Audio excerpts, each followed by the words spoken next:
we'll start with the other big boxing fight coming up, which is Jake Paul versus Mike Tyson. They had the press conference yesterday. Pretty cordial affair. They squared up. Tyson gave him a little punch in the stomach. Just a tiny little dig. They were just having a laugh. Mike Tyson said, who was it? Ariel Helwani, talk about, softballs, shall we say. Talk about easy questions. He wants to talk about how shitty the media are at UFC events these days. Bro. Anyway, Ariel, just, what's good for the goose is good for the gander. Mike Tyson Ariel said, well, you look good. He said, yeah, I'm beautiful. And that got a good laugh from the crowd. Then he goes, but my body's disgusting. My body feels like shit. My body's horrible. One of those three. And it's like, well, yeah, I'm not surprised, mate. You're 58 years old. We see the 30-second clips on Instagram. It's easy to look good for 30 seconds when you're hitting pads with a trainer that you work with. I'm not saying that he can't beat him, and we've spoke about this a lot. But yesterday they were on the press conference.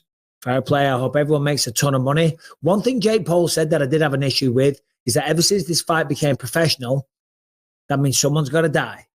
Somebody's got to die, right? People die in boxing. In fact, a young guy in England, Sunday night, 24 years old, making his professional debut, round 4, takes a shot to the temple, I think it was, died, passed away. So, he's there and he's trying to bloody, make these clips and make it sound badass and intense and all the rest of it. You don't need to. The sport of boxing is already incredibly dangerous. And I just don't think that he even still realizes it. And even Deontay Wilder was saying, I hope Mike Tyson, something bad doesn't happen to Mike Tyson. Because for all the, all the things I've said about Jake Paul, you can't deny his punching power. No. People don't knock out Tyron Woodley the way that he did. Granted, Tyron was on a 5-fight losing streak with the UFC. Boxes Jake Paul, loses a decision.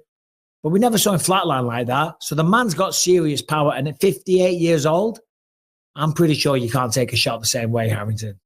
Yeah, I mean, like the example that I always go to, like look at Chuck Liddell in that last fight against Tito Ortiz. He was 50 years old, right? And that guy looked like he had absolutely no business being in a cage, right? And it's like, so now add 8 years onto that, and you're not going in there against a guy in his 40s. You're going in there against a guy in his 20s who still has dreams and aspirations, as wild as they may sound, of maybe one day becoming a boxing world champion. Like that is not someone who's going to take it easy on you, who's going to put on a show for all these people on Netflix. Like, you're a 58-year-old man who's in there for, want of a better word, like a young killer. It's an issue. It definitely is. It's the first concern that, you came up with. And I think everybody who has half a brain came up with when this fight was booked. Yeah, no, absolutely. And I think, you got two demographics. You got the old school boxers that are all rooting for Mike Tyson to win. And then Jake Paul even said it himself. He said, and I bring, the YouTube, I bring the kids from TikTok and this and that. And I think right now we have a video of the prime example of a typical Jake Paul fan. Brian, roll the tape. And I will say this kid, and I don't advocate beating kids. If you're a mother or father, you shouldn't beat your children. Violence is not the answer. But this little shit needs a slap. Here, so you're up first, my man. Yo, I'm Kale Martin, and I'm a big fan of both of y'all. You guys are both legends. And I just want to, Where's your mother at? My mother? who do you think's got a higher body count? What's your body count, Jake? Wow. What's your body count? No. Where's this kid's mother? Yeah. Jake, you think yours is higher? Type shit, we outside, go, boom, bitch. Ah! Well done, little man. I love you guys, but okay, brother. How old? Well done. How old do we think he is? 9?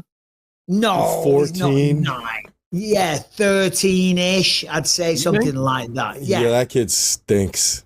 Yeah, you can just tell from it. But the confidence on the kid. You know what I mean? To get up there and be talking like that. And when he was referring to body count, it's not an expression I've used. He's talking about sexual partners, right? Yes. Yeah. Yeah, unless thought so. he's an old time mafioso and he's talking about how many people they've killed. Well, that's where my mind went. First of all, I'm like, I truly am a boomer, for crying out loud. None of them are assassins, even though Jake Paul pretends to be one in the ring. DC, we got some breaking news earlier. This is straight from the boss. Let's take a look at what this was. What's up, everybody? UFC 304 from the Co-op live in Manchester, England. The main event, Leon Edwards facing Bilal Muhammad. Leon is on a 13-fight unbeaten streak facing Bilal Muhammad, who is on a 10-fight unbeaten streak.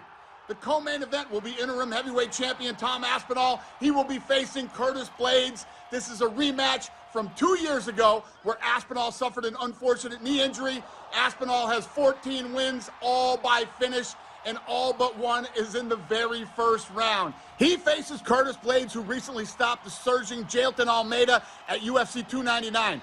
Also on the card, Bobby Green versus Paddy Pimblett, a fight they were both asking for, so we gave it to him. Mokaev versus Manel Kape. These two do not like each other, and an amazing matchup with Arnold Allen versus Giga Chikadze. Let me tell you something, Jill. This fight card was already sold out. And if it wasn't before, it's absolutely sold out after these fights got announced. The welterweight championship between Edwards and Muhammad headlined the card. The interim champ is back as he takes on Curtis Blades, Bobby Green, and Paddy Pimblett. We knew we liked that one. But that Manel Kape versus Muhammad Mokaev fight is absolutely insane. And then chill. Arnold Allen and Giga Chikadze, this entire fight card is going to be bananas. But this is interesting. Bilal Muhammad has been pining and crying and wanting this fight so badly. Luckily, though, we were able to see his reaction to getting the fight in real time. Chael, this is what it was. Dana White just said some things on Instagram. Huh? Dana White just said some things on Instagram. Leon Edwards, Bilal Muhammad, main event. No way. Yeah.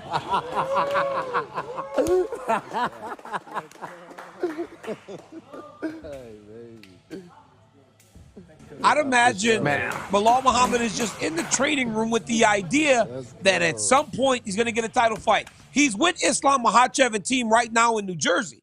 So he's not in Chicago training. He's over in New Jersey getting work because the time that he trained with those guys, he found a lot of success.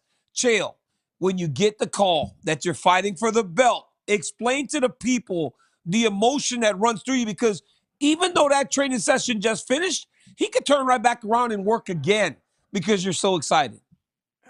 Daniel, my name, according to Dana White, when I got my first title shot, was Kale Sonnen. He had never gotten any closer at my name than that. I never spoke to him on the telephone. I never spoke to Joe Silva. It was Joe Silva to a manager, and eventually would trick down to me, and I had to say okay to whatever came through. I got a call. I remember where on the freeway I was.